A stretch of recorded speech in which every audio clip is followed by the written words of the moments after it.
So, hello guys! Welcome back to my channel. So, a surprising brand here at the Manila International Auto Show is Peugeot.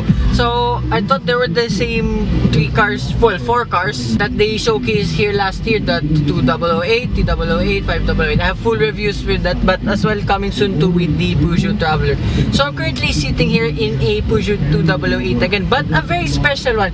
This is the e-2008. This is the electric version, and this is probably the Peugeot I have been waiting for because it's the electric version. And I did say, out of the 4 new Peugeots that came here to the country, the 2008 is my favorite of the bunch. I'm very happy that Peugeot PH brought in the electric version here.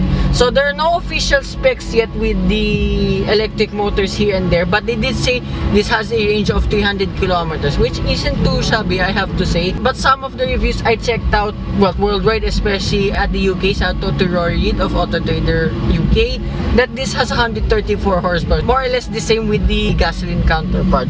So here in the interior, it's mostly the same, but there's been addition of the green accent, so similar now like with the Peugeot 9X8. So of course, this being the electrified version now of the 2008. So you have the same infotainment system. Unlike every other Peugeot, this still has the same instrument 3D cluster. I love the seats now. There's more of the sport bucket style now, along same with the green stitching. So same story with the back, same with the boot. Everything is the same apart from the stitching and the drivetrain itself. So that's a quick preview of this e-2008. So hope you guys like and subscribe. So hopefully I can get a test drive of this very soon on my channel. I can't wait to drive this too.